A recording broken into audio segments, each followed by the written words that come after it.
Chapter 19. "You can't do this," Harvey sobbed. "You can't just kill us. Please, I've got money on me. I'll give it all to you and—" "Shut up." This time it was Alaric who snapped at Harvey, not the meth cooks. "Have a little pride and dignity, for God's sake. Face your death like a man." Harvey continued to weep, shaking and trembling. "That's right, listen to the old man," the meth cook with the shotgun said, as he stopped behind Harvey. "Quit acting like a little bitch." "Hey, Kevin," the meth cook's companion, Cliff, said to him. "What are we gonna do with the bodies? Should we, make these assholes dig their own graves first or something? We can't just leave them out here. Their cop buddies will eventually come looking for them, and even if the bears and wolves and shit eat them, there'll still be some parts left over." "Shut up, Cliff," Kevin yelled. "We can figure out what to do with the damn bodies after we kill these assholes. Let's just get it over with." Please don't kill us. I'll do anything, please, Harvey begged. "You shut your fucking mouth," Kevin roared. "You dumb son of a bitch," Cliff snapped. "I ain't killing them before we make the assholes dig some damn graves. We'd be really stupid to just leave two cops' bodies lying around. Why the fuck don't you ever listen to me, you fucking jerk?" "You uppity motherfucker," Kevin yelled, turning to face Cliff. "You think you're in charge now? You think you get to order me around? That was the moment Alaric had been waiting for. When he'd gone to make Harvey get up earlier, he had surreptitiously slipped Harvey's bear spray into his pocket. And now, while the meth cooks were arguing, he knew it was the right moment to use it. Without a second of hesitation, he spun around, and in the same motion he whipped the bear spray out of his pocket and blasted the two men in their faces. The bear spray was a potent make, and the men screamed as it hit their skin. Cliff dropped the revolver and the pistol, clutching at his eyes. But Kevin, although his face and eyes were in the grips of a ferocious amount of agony, tried to swing the shotgun in the direction he thought Alaric had gone. With a roar that was half rage, half agony, he fired off a shot. But Alaric had, anticipating that his adversary would move in this direction, gone in the opposite direction instead. The shotgun slug hit nothing but air and disappeared into the woods. And before Kevin could fire another shot, Alaric's right fist crashed into his jaw. The blow was a hard one and perfectly placed. But it didn't knock Kevin out. It stunned him enough to loosen his grasp on the shotgun, though, and Alaric snatched it out of his hands. Resisting his initial impulse to shoot his opponent, Alaric instead swung the shotgun around and smashed the butt of the weapon into Kevin's jaw. That was enough to knock him out cold, and the meth cook flopped down on the ground. Alaric immediately turned his attention to his next adversary. But, to his surprise, Harvey was already on it. Despite his injured shoulder, the researcher's terror of a few moments earlier had turned to a fierce drive to survive by any means necessary. He was punching and kicking the other meth cook with all his might, bellowing out animalistic howls of pure rage. On the other hand, Cliff, screaming with pain from both the bear spray and the beating he was taking, was rolling around on the ground, futilely attempting to cover his head. Alaric took this opportunity to snatch up the magnum and the pistol from the ground. Now that he was in possession of both firearms, the tables were completely turned. "All right, Harvey, that's enough. Leave him be. Don't beat him to death." Stop, Alaric yelled. Harvey, however, was in such a state of rage, with red mist coloring his vision and anger flowing like magma through his veins, that he was completely unable to stop, let alone hear Alaric's words. He continued to rain down punches and kicks on the cowering, screaming meth cook, and Alaric had to grab the back of Harvey's collar and forcefully pull him off of Cliff. "That's enough, damn it! That's enough, I said!" Alaric yelled. "Motherfuckers!" Harvey yelled, his eyes wide and bulging, spittle flying from his mouth. These motherfuckers were going to kill us. They were going to fucking kill us. I know, but we've taken care of that problem now. And if we kill them, we won't find out where they put our stuff. I don't want to waste a valuable hour tramping around the damn woods looking for it. Now, if I let you go, are you going to go crazy? Or are you going to act like a human being? I'm gonna kill him. I'm gonna fucking kill him, Harvey growled through gritted teeth. His jaw clenched as tight as his bloodied fists, his shoulder wound forgotten in the heat of the moment. That's not the answer I wanted to hear, Alaric said sternly. Now, calm yourself down. I ain't letting you go until you've done that. Harvey breathed in deeply, held the air in his lungs for a while, and then exhaled slowly. All right, he eventually said. All right, I'm good. I'm good now. On the ground, Kevin was still out cold, and Cliff was in a fetal position, groaning and coughing. You sure about that? Alaric asked. I'm sure. I got it out of my system. I'm good now, Harvey said. Alaric observed him for a few moments, and when he saw the tension was leaving Harvey's body, and noted that his clenched muscles were relaxing, he knew the researcher wouldn't be going nuts again. He released him from his grasp, and then he handed Harvey the 9mm, flipping the safety on before he gave it to him. He didn't trust Harvey not to make a stupid and potentially deadly mistake with the gun.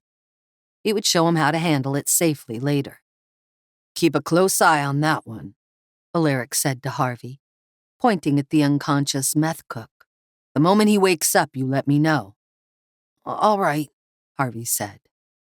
The rage was going from his voice now, and instead it sounded quite shaky and reedy, more like his old self.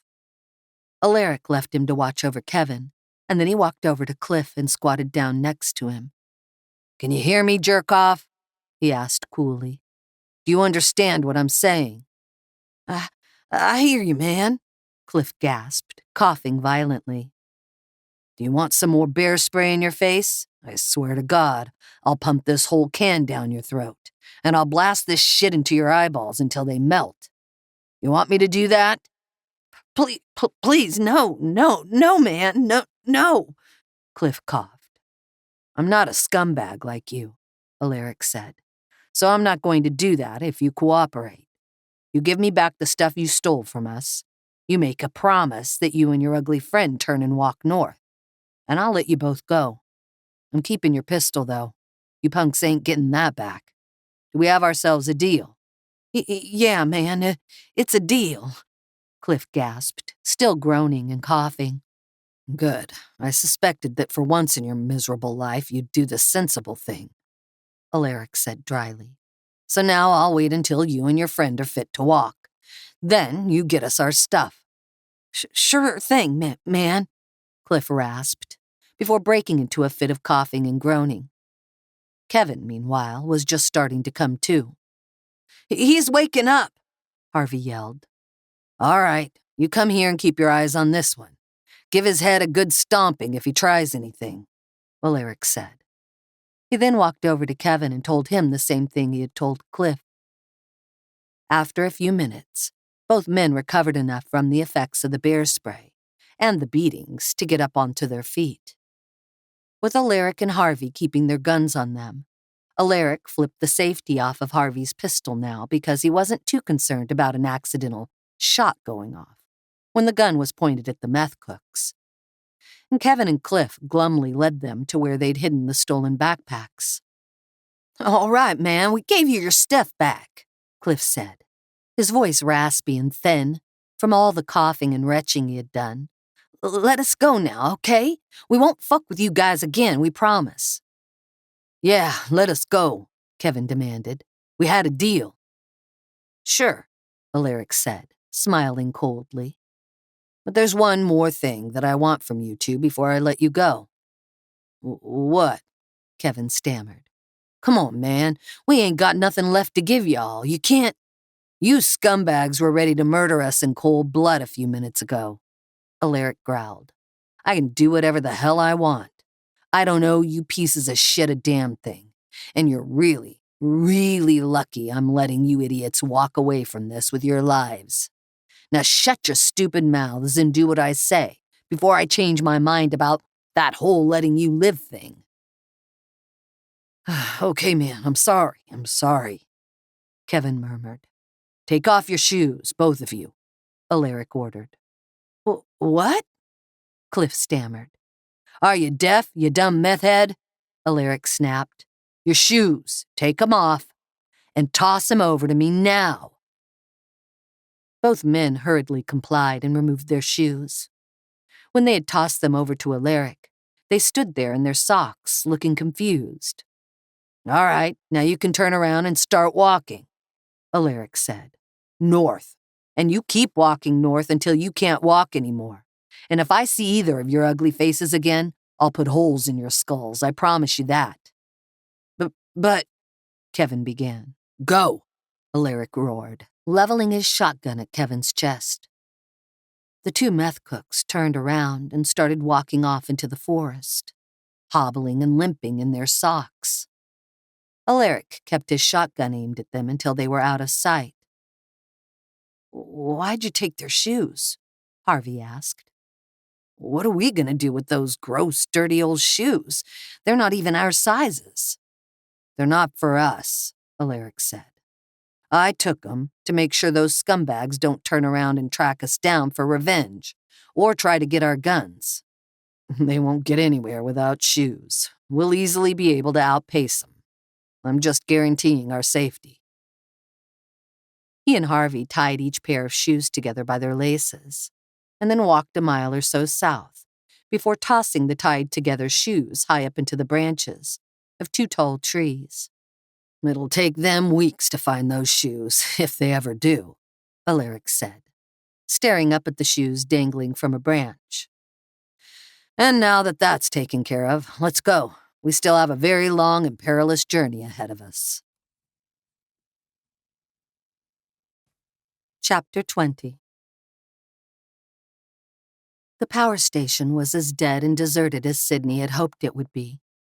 Thankfully, the main gates were wide open, with the gate motors, like all the dead cars in the parking lot, dead and unable to close the power station off.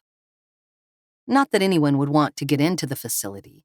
The security guards and engineers on duty earlier in the day had quickly discovered that everything in the station had been permanently disabled and could never be repaired. The engineers, of course, understood that an EMP had done this, and they had fled immediately, desperate to get back to their families.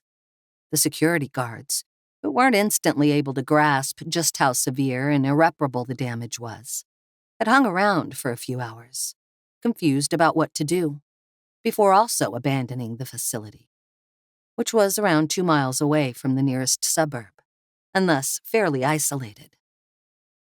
What is this place, Daddy? Valerie asked, as Sydney drove in. It looks big and scary.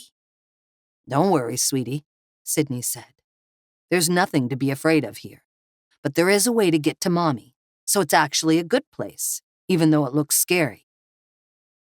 Sydney pulled into an empty parking spot and killed the motor. He knew he was taking a risk by leaving the car here, but he had no other choice, given the fact that there was no way to drive into the city. He was hoping that by parking it amid all the dead vehicles, no scavengers or anyone else would pick up on the fact that, unlike the other useless hulks of steel, rubber, and glass, this vehicle actually still worked. He also found himself wondering why the soldiers in black had been so intent on taking him out. Did the gremlin belong to someone who was a target of theirs? Who was the old man the car belonged to? Why had he been fleeing in such a desperate hurry? Sydney figured it had to have something to do with the soldiers. The old man could have been some sort of government official, or perhaps had once been a high-ranking military man. Either way, it seemed that the soldiers in black had some sort of score to settle with him. And they had surely believed that it was him driving the gremlin, not Sydney. Sydney was a nobody in political terms, just a suburban dad with no political or military connections at all.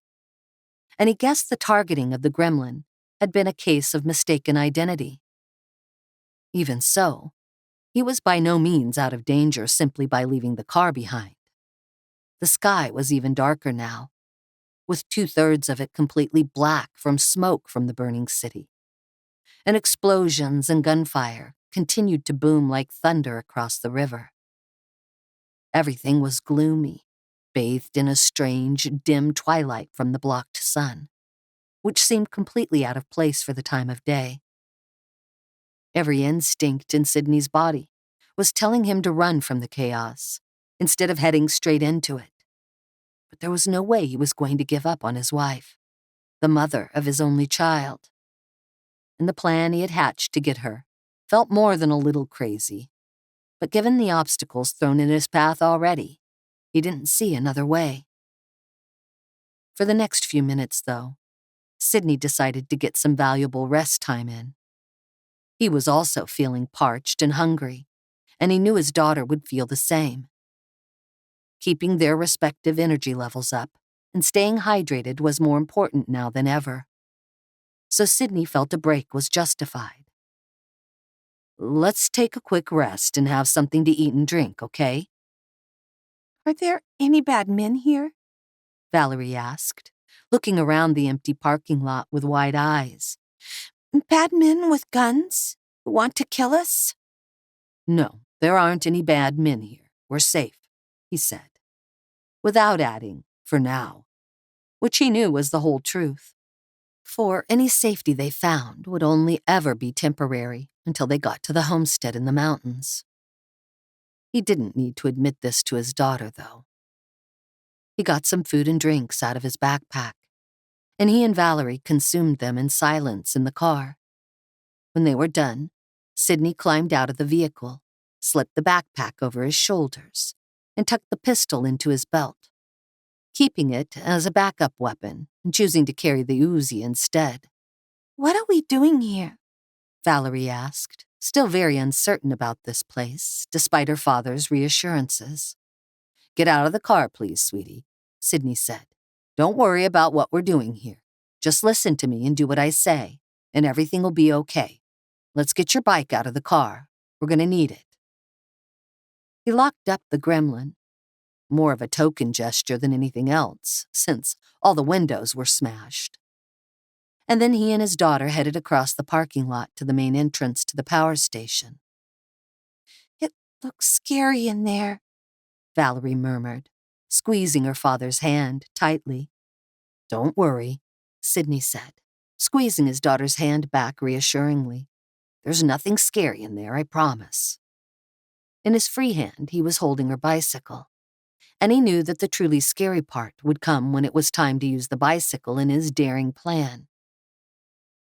In his former life, Sydney was already thinking of the world he had inhabited just a day ago as a former life.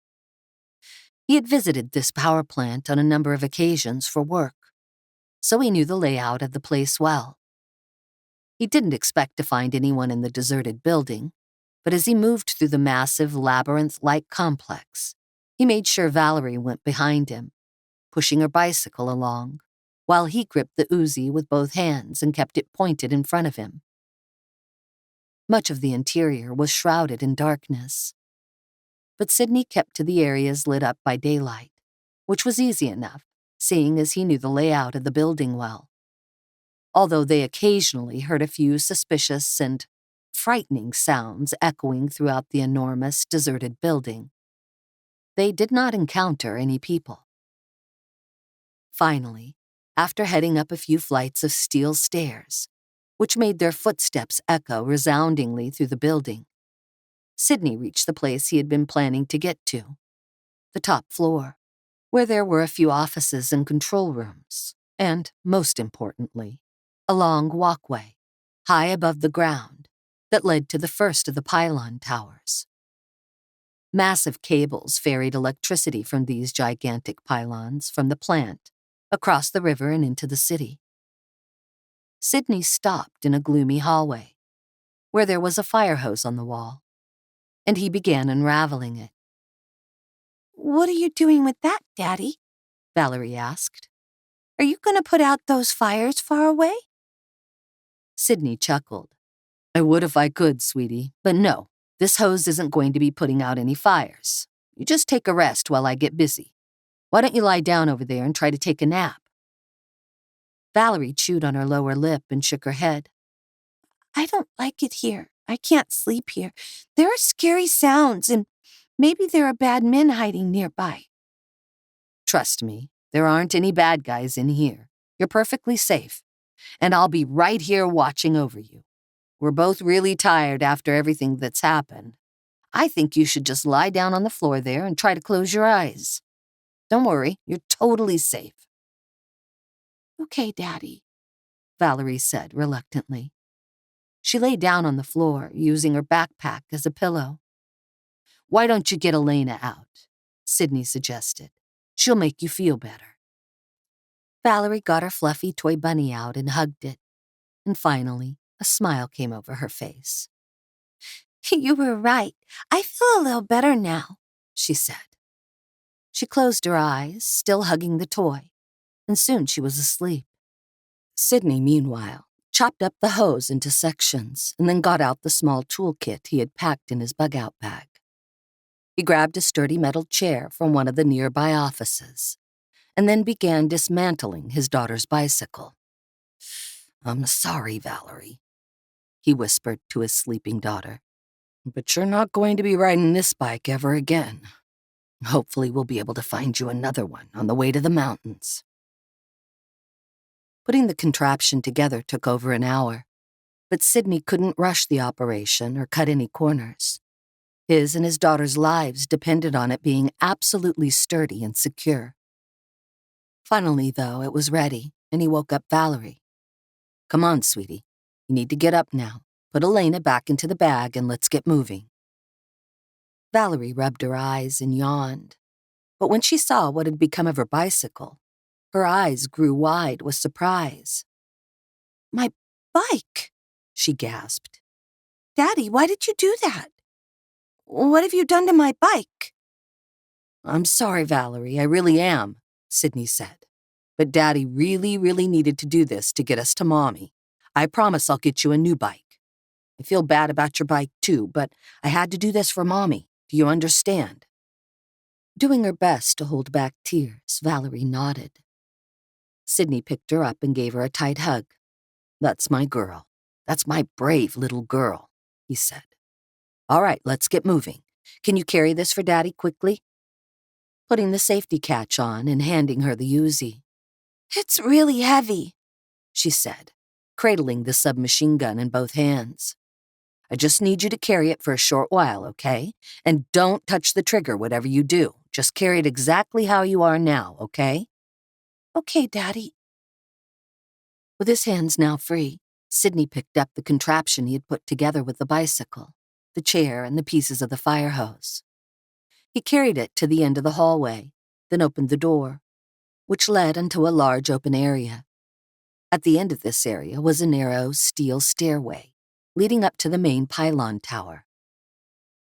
I can't believe I'm actually going to do this, Sydney muttered under his breath, feeling the first stirrings of fear deep in his belly as he looked up at the power lines, which ran from the pylon down across the river far below.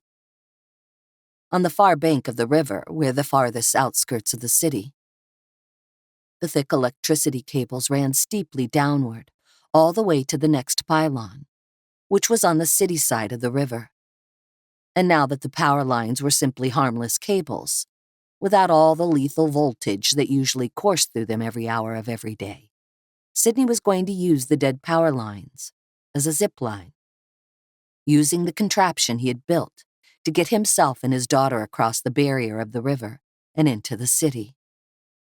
The drop from most points would certainly be fatal, even over the water because of the great height, except for the last few dozen yards, when Sydney calculated they would slow down to a stop. If anything went wrong, it would certainly be the end of both his life and his daughter's. What are we doing up here? Valerie asked. Wow, the ground is so far down. We're really high up. We're going to see Mommy, Valerie, Sydney answered, trying to sound cheerful and confident, even though dread and worry were making his limbs feel leaden and weak, and were twisting his stomach into knots. We have to go even higher. We have to go up there, he said, pointing at the top of the steel stairway, where it emerged just under the huge cables. Is Mommy up there? Valerie asked. No, but we have to go there so we can get to her, okay? I don't like being this high up. We aren't birds, Daddy. We shouldn't be in the sky. I know. Trust me, I know. But it's going to be okay. We're going to get across the river into the city, and we're going to find Mommy. We just have to do this first. Can you carry the gun a little longer? We have to go up these stairs. It's really heavy, Valerie said with a sigh. But I can do it. Good girl, Sydney said with a smile. That's my brave girl. Come on, let's go. The gate to the steel stairs was locked with an electronic lock. But now that there was no power, all it took was a quick tug, and the door swung open. The wind, although a mild breeze down on the ground, was strong up here, and both Sydney and Valerie were grateful for the safety cage that surrounded the stairway. They headed up, with the ground feeling terrifyingly distant below them, and finally got to the level where Sydney was able to access the cables. Oh, God, he whispered, looking down the vast length of the cable as it traveled down across the river to the next pylon, which seemed to be an impossible distance away. I can't believe I'm doing this. The contraption he had made was a crude zipline chair. The steel office chair was connected by tightly tied pieces of fire hose to Valerie's bicycle frame. He put this contraption down and then squatted down next to Valerie. I need you to wait right here, sweetie, he said. Just wait right here. Don't move, okay? I'm just going back down to get a ladder, and I'll be right back up. Valerie, biting on her lower lip, nodded. Sydney didn't think she would move anyway. She was too scared of the great height to try to do anything. He hurried back down the stairs and into the building, running down to a maintenance room where he knew there was a folding ladder. He retrieved it and carried it back up to the cables, where Valerie was waiting fearfully, not having budged a single inch. Then Sydney set up the ladder and carried his contraption up to the top of it, where he was just able to reach one of the power cables. Normally, simply touching one of those would result in instant death, but the EMP had rendered them completely harmless. Sydney had cut the tire and tube off the bicycle's front wheel, and now he detached them from the forks, put it on top of the cable, then reattached the forks to the bicycle. Now the contraption was connected, safely, Sydney prayed, to the cable, and could be used to ride the cable like a zipline. The only problem was, there was no way of securing it in place. He and Valerie would have to jump into it and launch the instant they landed in the chair. It was terrifying and incredibly risky, with the unforgiving ground well over 100 yards below. Any slip or miscalculation would certainly be fatal. There could be no hesitating, though. Sydney would have to take a literal leap of faith here. Can you climb up the ladder, Valerie? He said. Quickly, sweetie. She shook her head. I'm scared, Daddy. It's too high up there, she whimpered, on the verge of tears. Please, sweetie, you have to come up. I can't let go of this thing. I can't come down and carry you. You have to do this by yourself or we can't see Mommy. Can you be brave and climb up on your own? Come on, you can do it. I know you can. Valerie gulped, thinking of her mother and how much she missed her. Then she began to slowly climb the ladder, one rung at a time, fighting through her debilitating fear. Finally, she got high enough for Sydney to reach down with his free hand and pick her up. Put your hands around my neck and hold tight, and close your eyes, he said, feeling sick with fear, but doing his best not to let his daughter see it. Being as terrified as she was, she had no trouble gripping him tightly, And when she did, with Sidney cradling her with his free hand, he knew it was time. He drew in a deep breath, and then he jumped. Chapter 21. Jessica was still shaking when she emerged from the darkness of the underground parking lot. Although she had rinsed out her mouth with water she had sucked out of the car radiator, she wasn't about to waste the precious drinking water in the bottle. She could still taste the drunkard's blood on her tongue. Everything felt completely surreal. It was as if she was moving through a dream rather than traveling through reality. Even the constant booming of explosions throughout the city and the hammering of gunfire seemed strangely muted and distant. She had forced herself to come back to reality.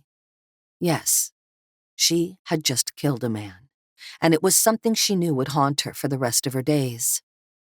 Those terrifying moments in which her life had hung in the balance would surely be replayed over and over in nightmares for many years to come. But it had been an act based purely on survival. She had to keep telling herself that. If she hadn't killed the man, he certainly would have killed her. And he very likely would have raped her, too. "You did what you had to do," Jessica whispered to herself. "You did what you had to do to survive, and you have to survive for Sidney and Valerie. You have to." Once she was out of the underground parking garage and back on the war-torn, chaotic streets, her survival instincts kicked in, and her senses got back into a hyper-alert state. She realized the parking garage had been a useful shortcut. She was now only around 2 miles from the park, where her husband would hopefully rendezvous with her. Doing her best to bolster her courage and willpower, she set off, keeping to the side streets and back alleys and avoiding any people she came across, giving them a wide berth, no matter who they were or how harmless they looked.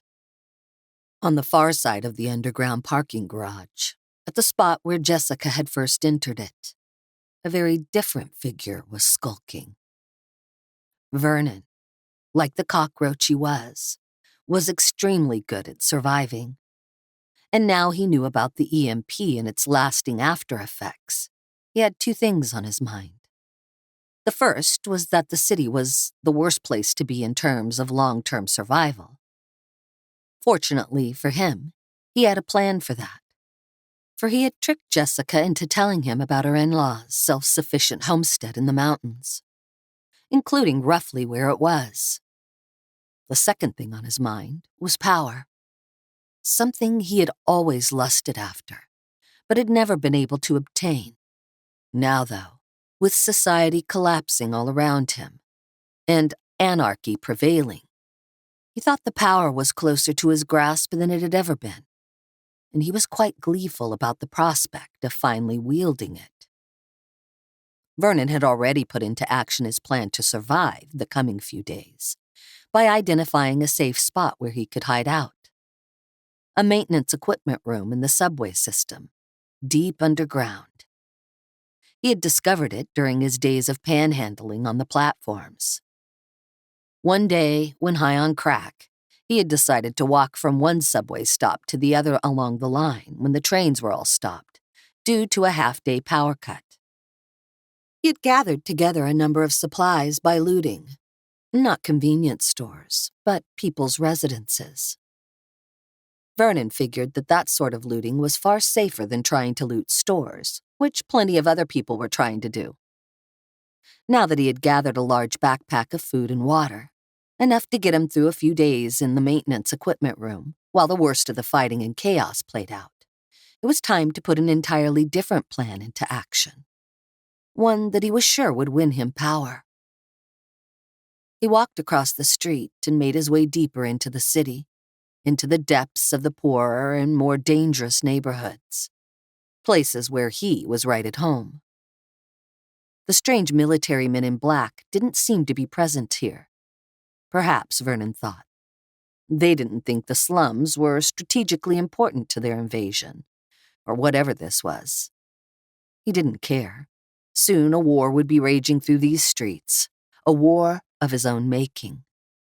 Soon enough, he found what he was looking for, a group of inner-city thugs hanging out outside a crack house, their eyes wide with fear at the unfolding chaos, their forefingers twitchy on the triggers of the wide variety of firearms they were openly brandishing.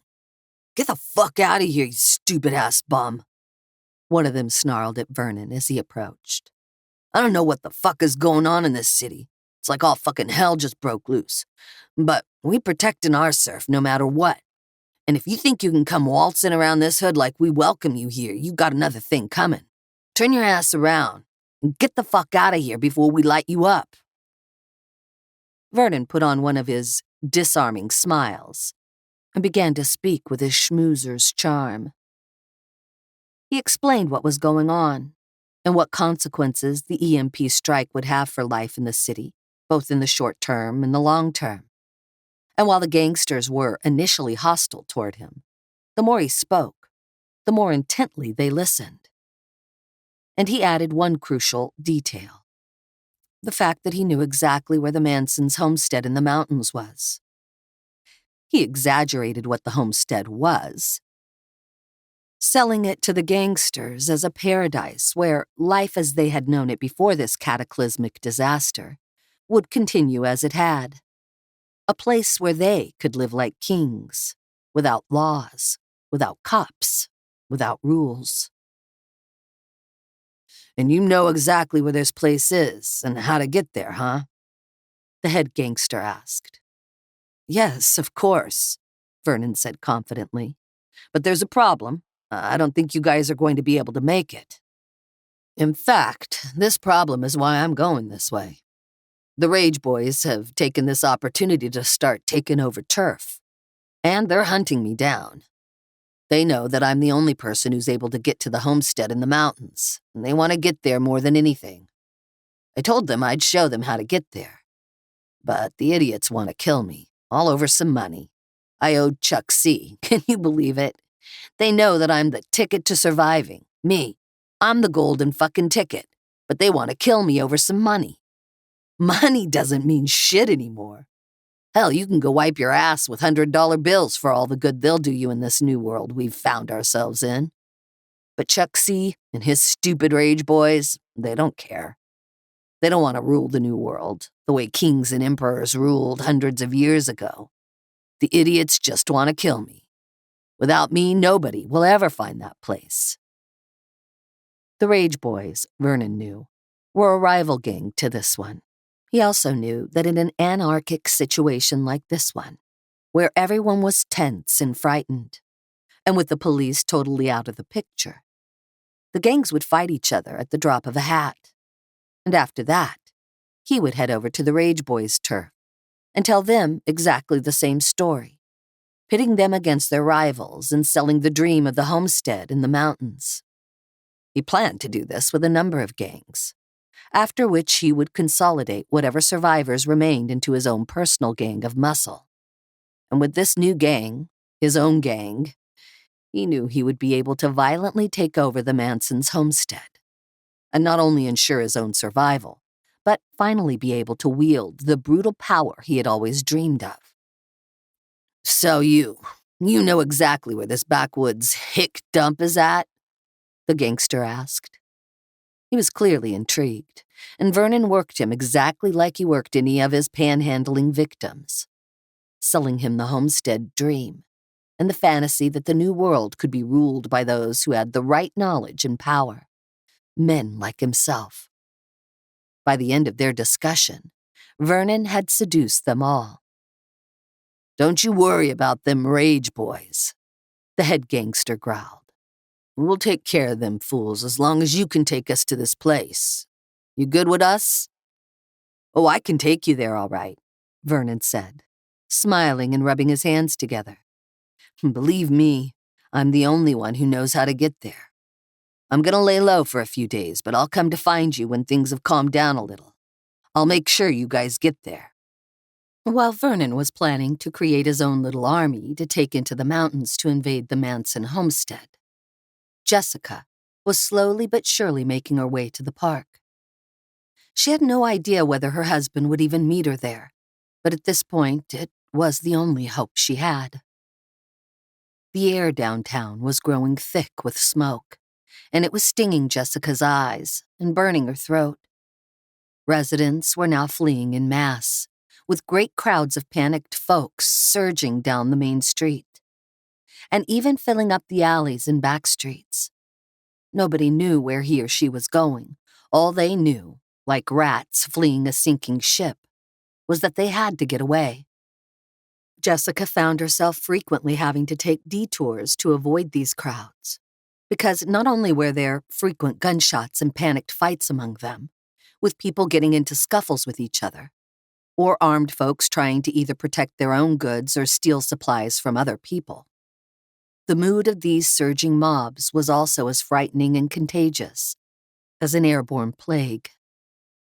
Jessica had done a few semesters of psychology in her college days, and part of that had studied mob behavior. She knew enough of the horrors and dangers of mobs to know to stay as far away from them as possible. That, however, was becoming increasingly difficult because there were fewer and fewer routes that weren't clogged with people. And elsewhere in the city, the battles between the mysterious troops in black and the police and National Guard continued to rage with frightening fury. Thankfully for Jessica, though, the closer she got to the park, the more distance she put between herself and these battles. She could only pray that they wouldn't spread and get any closer to her and her rendezvous spot. Finally, after what felt like many hours of sneaking, hiding, running, sprinting and climbing, she turned a corner and saw it. The park she'd been trying to get to all morning. It seemed to be empty. And why would it not be, she thought. Going to a park would be the last thing on most people's minds on a crazy day like this. The park, which was a few acres in size, was surrounded on all sides by large apartment buildings. Even here, away from the battles and the worst of the fires, the air was thick with smoke. And Jessica was finding it hard to breathe. One advantage that the smoke offered her, though, was camouflage. Under the cover of the billowing black clouds that were blowing across the park from between the buildings, she crept along the street, using abandoned vehicles for cover, moving swiftly and stealthily from car to car. Finally, she made it to the park entrance and rushed into it. She did not allow herself to feel any sense of relief, though. She had no idea whether she would be safe here or whether her husband would even arrive, or even if he and her only child still drew breath. She rushed through the trees, which seemed strangely calm and serene amid all the madness and violence, and headed to the spot where she and Sydney had shared their first kiss all those years ago. She prayed that spot would turn out to be the one where she found salvation, and not a final resting place. Chapter 22. Ugh, is it morning already? Harvey groaned. The sun's been up for an hour, Alaric muttered grimly. We have to get moving. We've had more than enough sleep. I don't feel like I got any rest at all, Harvey groaned. Man, it's hot. Are you hot? I'm sweating my balls off here. I don't feel too good. Alaric certainly wasn't hot. The night in the woods had been a chilly one, but thankfully it had passed without any threats from either men or bears.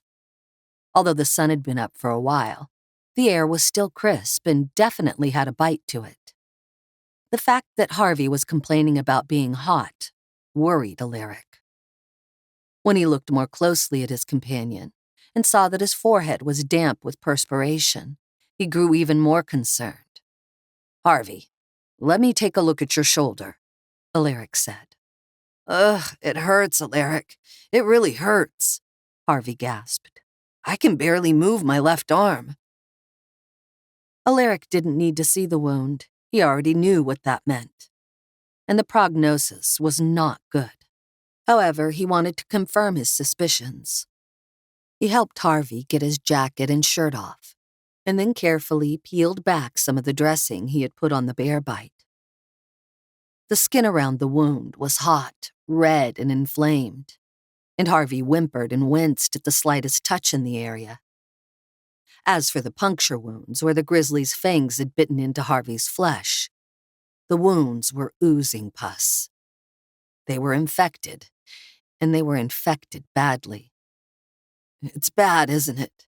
Harvey managed to gasp. He was no fool. He knew as well as Alaric did that his wounds were not in good shape. He also knew what that meant for him out here in the middle of nowhere, with no access to antibiotics. Alaric nodded grimly. "I'm sorry, Harvey, but that's not looking promising." Harvey stared at the ground. "I'm gonna die out here, aren't I?" he murmured. "This is it. This is the end for me, isn't it?" "You're not going to die out here," Alaric said firmly. "Look at me, Harvey. I'm not going to let you die out here." He wasn't sure he believed it, but he did know that he would do everything in his power to save the researcher. Even though he and Harvey saw the world in very different ways and had some major differences in opinion on certain matters, Alaric knew Harvey was a good man, and an honest and honorable one, even if they were completely different people. And Alaric wasn't about to give up on a good man. "Alaric, I appreciate your positivity," Harvey said softly. "But I know what this infection means for me. And if I weren't complete dead weight to you before, I sure as hell will be soon enough." "You can't think like that, Harvey," Alaric said firmly. "You can't just give up. You have to fight. You have to keep fighting until the bitter end, even when the odds—" "Alaric, there are no odds," Harvey said. A strange calm seemed to have come over him as he came to terms with the acceptance of his fate. "I've been studying grizzlies for years. I know what kinds of bacteria are most common in their saliva, and I know exactly what kind of infections those bacteria can cause in a wound. I don't stand a chance without antibiotics. I'm literally a dead man walking. Not that I even feel like I can walk now." "Damn it! You can't just give up," Alaric protested. "You can't just give in. You're still breathing. Your heart is still beating.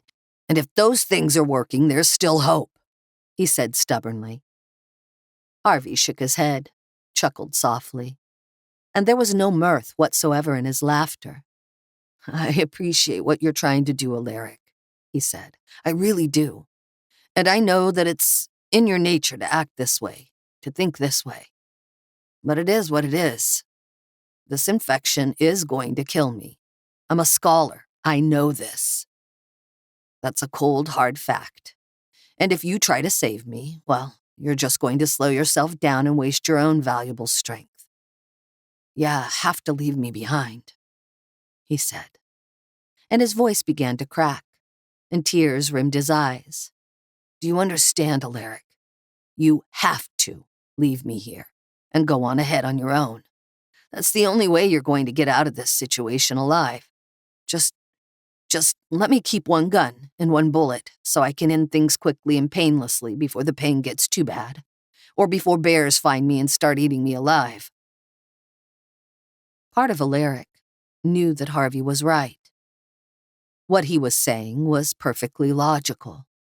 But even though Alaric had left the military many years ago, he was still a soldier at heart, and he could never leave a man behind, no matter how slim that man's odds of survival were. "I hear what you're saying, Harvey," he said. "And I hear you loud and clear. But I'm not just going to abandon you.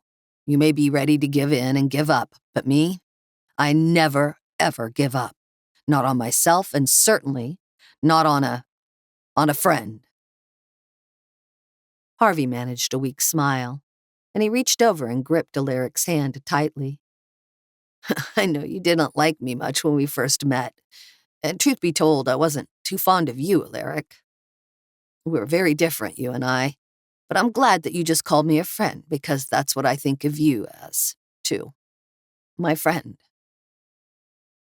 Alaric was unexpectedly touched by the genuine emotion he saw in Harvey's eyes. "Never thought I'd see the day when I was calling a leftist, city-slicker academic a friend, but here we are. at the end of the world as we know it, and I'm as happy to have you watching my back as I would any of my old military brothers, Harvey." Harvey chuckled mirthlessly, and sadness filled his eyes. "It's just a pity I won't be able to watch it much longer, Alaric. You and I both need to accept the reality of my situation. I'm burning up and feeling weaker every minute. I'm done for, my friend. I'm finished. Leave me here with a pistol and a bullet. It's the kindest thing to do for me. We both know it." Alaric knew Harvey was right. However, he couldn't just give up on him, not like this. He had flown over a settlement, a small town, on the way here. He got out his compass and worked out his bearings. He figured that if he made a 20-mile detour, he could get to the town. And there was a very good chance he could find the antibiotics needed to save Harvey's life there.